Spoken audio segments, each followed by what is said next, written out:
But I'm going to get further. I'm going to go back around the other side. The dreaded fly spray. A lot of people have a big problem with spraying horses or body and his head. Just spray a little bit so a few of those droplets touch his face. Usually where people make a mistake, just about to quit me, so I stop.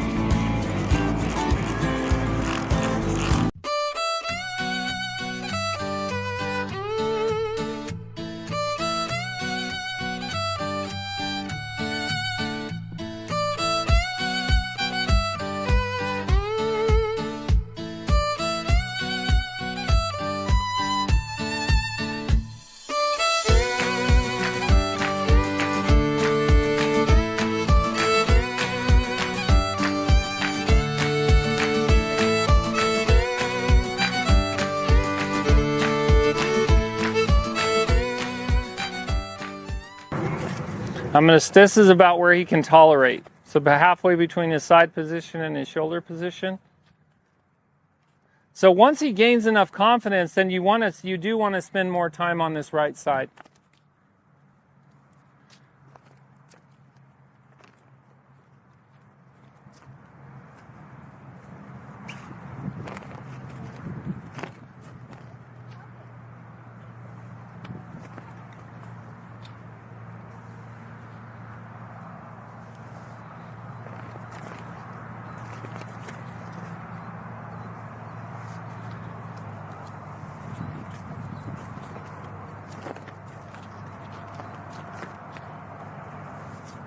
I think right here is about where he can tolerate. But I'm going to get further. I'm going to go back around the other side.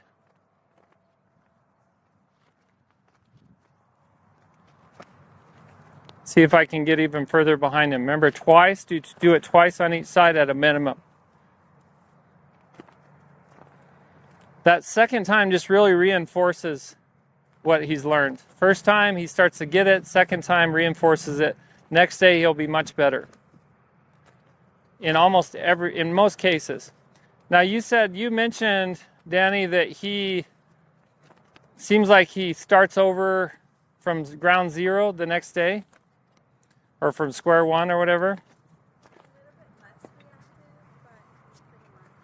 See, to me, like, now he's getting, this is what I call,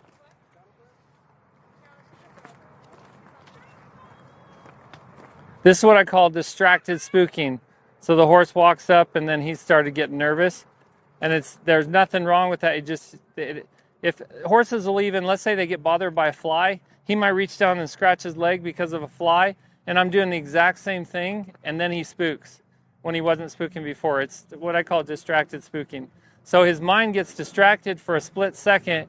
And then suddenly it comes back to the flag and he gets scared of it. But what I was going to say is, seems to me like he has quite a bit of carryover, because if he's not being very reactive to this flag right now. So there's definitely, it's not like, this has got to be better than when you first started working with him with the flag. So there's a lot of carryover going on.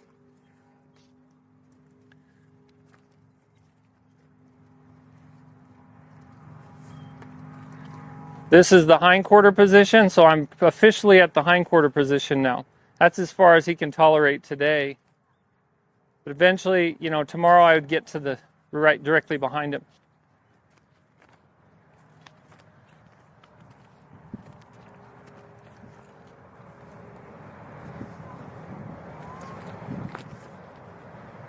I wish you'd find prettier horses to ride. Yeah. Oh yeah, she looked like she got some speed. Yeah, she's had like 60 days on her. Today she was being a fur nugget, just forgetting everything we know. Yeah. Well, it's a little cool and breezy this morning. Yeah, she's just feeling herself. Yeah.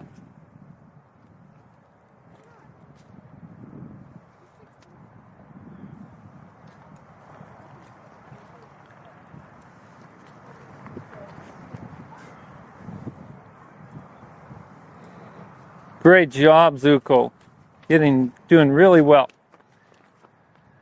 Okay, the last thing that we're going to do with Zuko, I've been impressed. His ability to handle the flag was much better than I thought. So he's had a couple days of training with a trainer that I actually worked with, and she was in a couple of my clinics, and she's had some advanced training from me and some lessons. And so she was working with this horse for a couple days. So he's really a little bit in a better situation than I thought he would be. So he's reactive to the stick and string. He was reactive to the stick being waved above him, reactive to the string laying on his legs and around his butt. But he started figuring that out, and I started to get him desensitized to rest, even up to his side. Then we went to the flag, and he was much more relaxed with the flag than I thought he would be. A little bit still nervous on that right side. But as I talked to Danny about it, I want her to work more on that right side now. Now that he's starting to gain some confidence, go to that right side and spend more time on the right side. And the last thing we're going to do, this is, Appaloosas, paints, sorrel horses. Flies just love their eyes. They just stick to their eyes. Now, some people will just avoid using fly spray, and they're gonna just spray on a rag and wipe the horse down. And I'm totally fine with that. I think that's great. But if you want to desensitize your horse to spray, to either fly spray or any other kind of spray, I'm going to show you how to do that right now. The dreaded fly spray. A lot of people have a big problem with spraying horses, or most horses have a problem with being sprayed with any kind of fly spray. Now what I have here is just a generic spray bottle. It has water in it. It's filled with water. So before I will work on fly spray with a horse, I want to make sure that I get them desensitized and all their groundwork done, taken care of first and foremost. I do that before I teach them to tie. I do that before I teach them fly spray. So if a horse isn't desensitized to my flag, I'm not going to go and teach him how to use fly spray. Unless, let's say, I'm at an event and somebody needs me to show them really quickly how to get a horse through their anxiety about fly spray, I can do that. But as a general rule, when I'm training my horses, I want to desensitize to my stick and string, my flag, my plastic sheet, and I want to do all the groundwork, all the sensitizing and desensitizing groundwork that they need before I do this. So when I start my fly spray, well, I've got the wind blowing this way, blowing to the west, so I'm going to stand with the wind behind my back. So the spray is going to go that way as much as I can. If I spray from the other side, the spray is going to just spray on me and not on my horse. So I want to start by building some confidence with him. I'm going to hold the lead rope I'm going to double the lead rope and hold it with, if I'm on his left side, I'm going to hold the fly spray with my right hand, the lead rope with my left hand. And I'm just going to spray a little bit. Just once. Spray. Ask him to come forward. Spray. Ask him to come forward. Spray. So I'm just going to, just as I did with the flag and the stick and string, I'm going to use the follow it principle and draw him into me as I'm starting to spray with this fly spray. It's water right now. The reason I like to use water is because it's not going to hurt her or him. It's not going to hurt me. And I can use a whole bunch of it without wasting it and spending a lot of money on wasted fly spray. I always start with a water bottle first. And I'm just going to begin approaching his face with this water bottle. Now notice I'm doing it on his left side first. Why? Because he's more reactive on his right side. So I want to build his confidence on the side that he's best at first. And I'll even start to approach his body. So I'm just spray, spray, get his feet moving, spray, spray. Might spray down his body, on his neck. Get his feet moving, spray, spray. Now he's going to get all wet from this, but it's just water.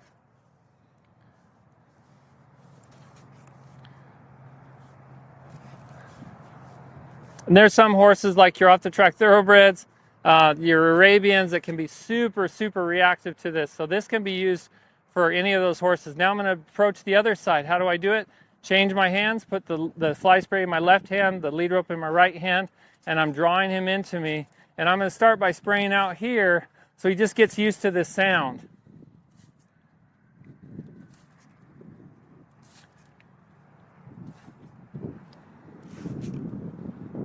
That breeze is nice this morning for coolness, but it's not great for fly spray.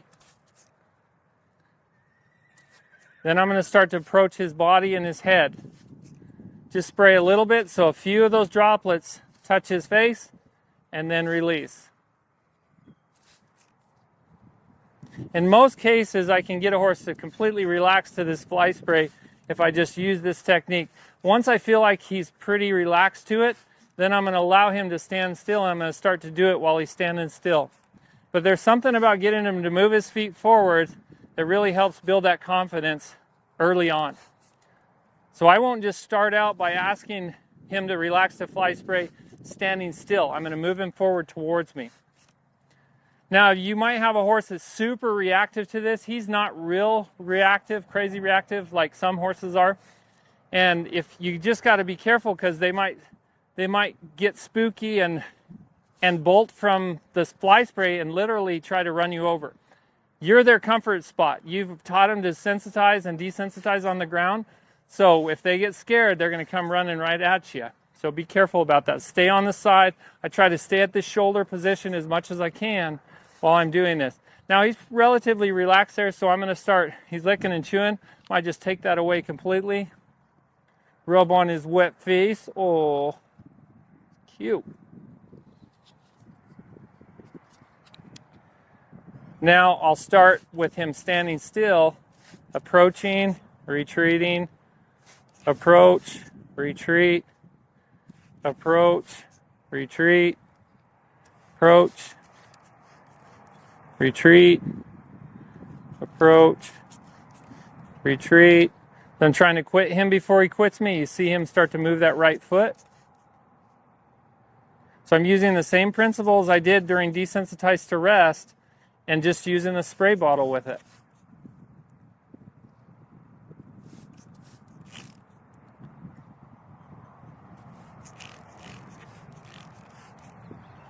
Some horses are most sensitive up around their eyes. Some horses are most sensitive around their muzzle. And that's kind of him. He doesn't like that up there on his muzzle. So a little spray, take it away. I might even spray to the side, wait till he's not reactive, and then move in and touch him with it, and then release. Spray to the side.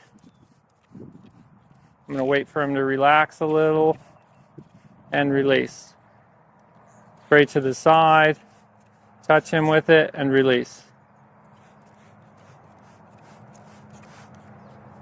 Most horses, you know, they learn that this isn't painful. It's just kind of weird. And once you get them through that, once they know it's not going to hurt them, most horses are just fine with it. Same thing with spraying them down after you've worked with them, spraying their face down or spraying their body down. Just takes approach and retreat. I'm going to step in here and spray a little closer. I'm going to spray on his body. So I start up here on his back. That's one of the, probably the easiest parts to start. Eventually I'm going to go down. Let me turn him a little here. So you're not listening to my back. Right here. So eventually I'm going to start going down his legs, but I approach and retreat. Approach down here, and I might even keep spraying and retreat up here.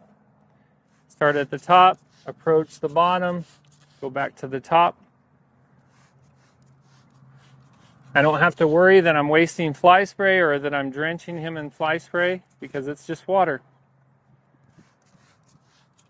Now, fly spray, you're going to find the difference with fly spray is they're going to smell, it's going to smell a lot different. So after you've gotten them used to the sound and the touch of this, then you will use fly spray and they'll have to kind of get used to that smell. They might not like the smell, but at least they're not going to be afraid of this, of the sound or the touch of it, the feel of it.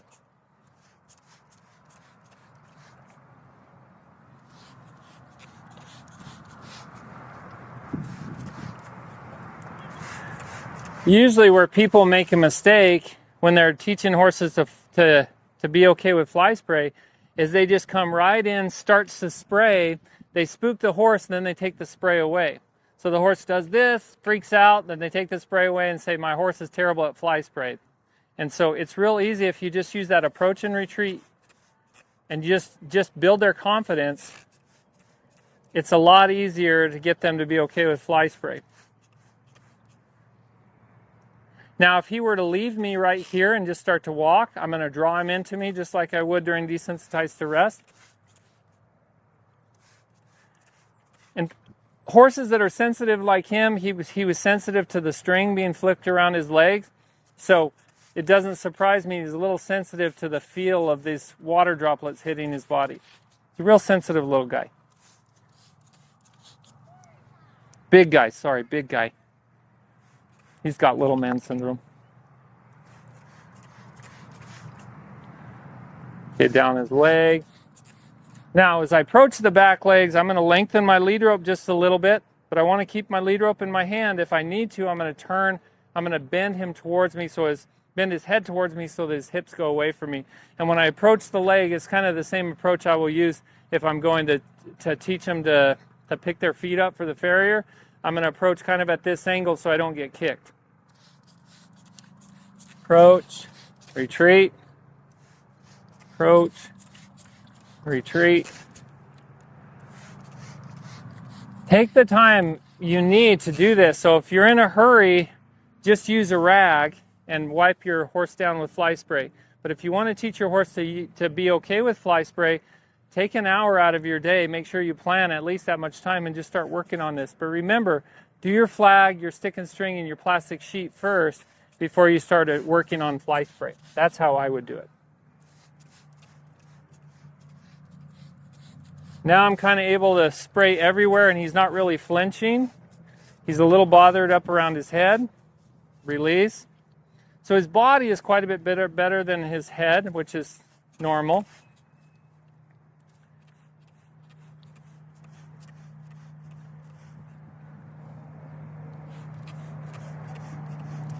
Now, some people will say, well, if you release the pressure when his head is high, aren't you teaching him to raise his head? What I'm doing is teaching him to not be panicked about this spray.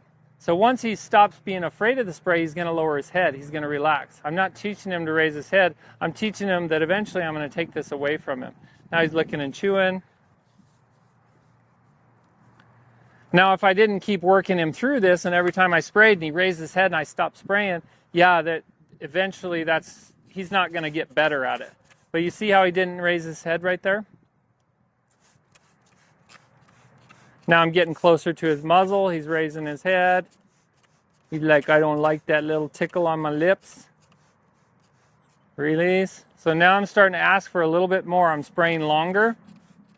That was better. Right here, I'm just going to keep spraying.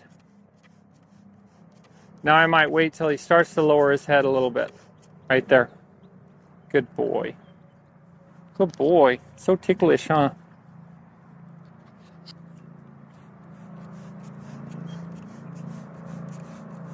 That's better. Now look at that. So almost not raising his head with the muzzle. And the muzzle is where he's most sensitive. Raising his head. Now I might wait. So early on, when I'm teaching him early on, meaning 10 minutes ago, I'm going to try to release. Even if he raises his head, I'm going to release my pressure or release that desensitizing. Now I'm starting to wait a little bit longer and seeing if he might bring his head down. Good boy. Now I'm going to switch to the other side. What you do on one side, you must do on the other. There's going to be hopefully some carryover. I'm going to move him, actually. Now, his owner, Danny, was talking about how he needed to learn how to yield his forequarters. I just did it right there, right? He did a good job. So I think we're not going to get to that today, but I don't think he's going to have much of an issue with that. Sarah's struggling with him.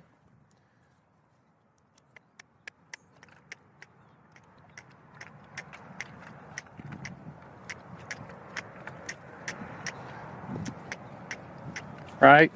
I'm waiting for him to step in front right there. Okay, I'll start here.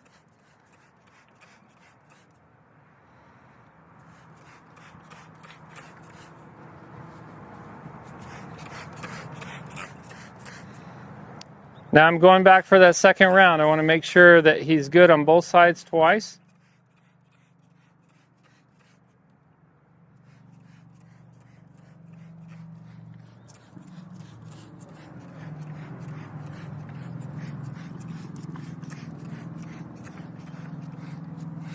See, he's not even flinching at all to that.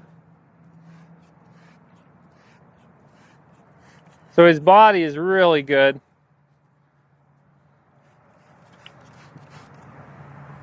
Release. So I'm just going to release early and often at first. Make sure he understands that it's going to go away, even though he's feeling nervous about it. When he starts to see that it's going to go away, then that nervousness, that claustrophobia, that anxiety just starts to go away. He's like, oh, no big deal. Shorten my lead rope up just a little.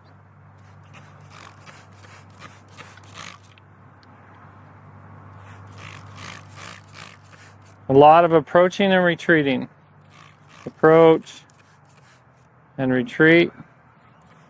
Now I might wait a little bit longer here. See if his head will come down a little.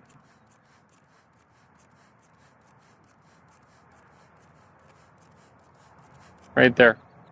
Just a slight change in direction from his nose going up to his nose coming down. There's a little bit better change. I see how he's not lifting his head as high. And he might regress and lift his head high again at some point, but I'll just stick with him.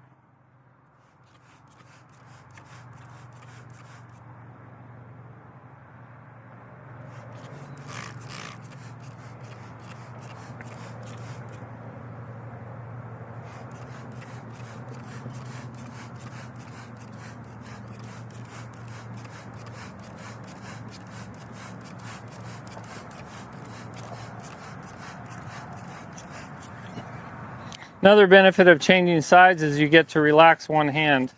But squeezing this 1,000 times, you're going to get a little bit tired probably, your hand. That's better. So he's starting to learn, even though it's a weird feeling, he's starting to figure out that it's not going to hurt him. He can handle this feeling.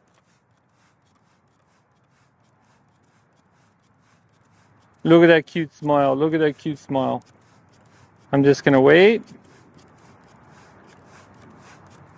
Right there. Release.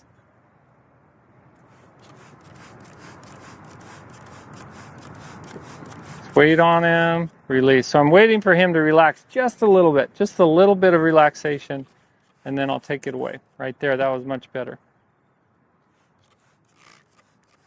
Some horses, like my daughter's horse, my daughter's 9, and her horse really is very sensitive around his muzzle. And even just touching his muzzle with my hands, he's really bothered by that. So every horse is different. That's pretty good. Some horses won't care at all about this touching their muzzle, and some horses will be really bothered by it.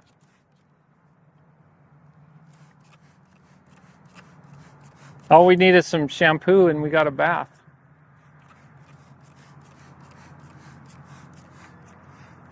Good, I'm going to switch sides. Just do it once more on this side.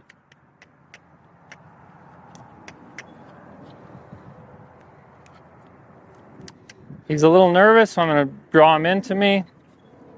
Good boy.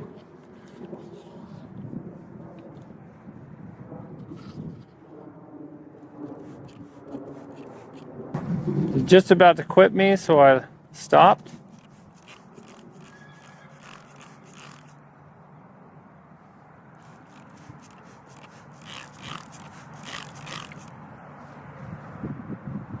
Now he's wanting to back up a little bit, so I'm going to do the follow it principle, draw him into me.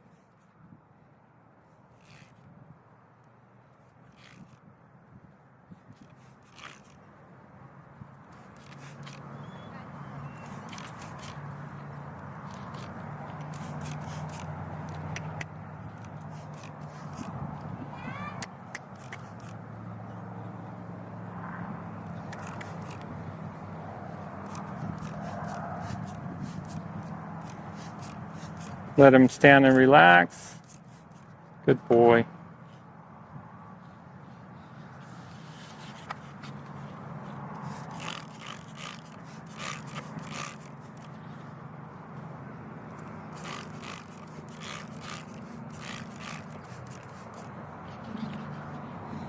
That's a good place to stop. Well, what I learned about Zuko and the fly spray, or we used water, but we used a spray bottle, is definitely what you can take away from that is get him to follow you. Use the follow it principle. Get him to draw into you while you're starting to get him used to the sound of the spray and a little bit of the touch of the spray. Once he's relaxed to that, just like we're using the flag and the stick and string to do the same thing, we're going to let him stand still and then start to approach and retreat, approach and retreat. Every time you get close and he starts to get bothered by it, take it away. Start again, start out here, get closer. If he starts to get bothered by it, take it away. Eventually, once you can touch him with it, with that fly spray, then as he starts to get bothered by it, if he's not moving his feet, just wait until he starts to relax a little bit and then take it away. But at first, you got to release that pressure as soon as he starts getting bothered by it. That'll give him confidence to then be able to tolerate it and start to relax to it a little bit later. This has been a great session with Zuko. I appreciate Danny for bringing Zuko out here and being able to work with him. He's a fun little pony. I think he's going to be an incredible horse for her daughter. And I look forward to seeing what they can accomplish in their life together, in their relationship together. Yes. What did you learn today, guys? Well, that was a fun session with Zuko today. And Danny and her husband were so gracious to have me here to work with him. I appreciate being able to work with these horses. They're beautiful animals, from ponies all the way to giraffes and everything in between. And so maybe I'll just ask Danny, what's one takeaway you had from this session that you can go home and maybe work on that you didn't know before, something that really stuck out to you? I think something that stuck out to me was a lot of it is about timing and just really getting a good feel for your horse. And I think spending time with them, the more time you spend, the better feel you're going to get. Yeah. So That's awesome. I mean, that's perfect. So timing is everything. Feel and timing. The people with the most feel and the most timing are the greatest horsemen. And how do you become the greatest horseman with the greatest feel and greatest timing? Being with horses, working with horses, learning all the methods, learning how to move your horse, how to get your horse to relax, and then getting really good at understanding your horse, reading him, and responding to him how you should. Yeah. So awesome. Great job. Thanks so much. yeah, Appreciate thanks it. for coming out. Thanks, guys, for watching. We'll see you next time on House Calls with Luke.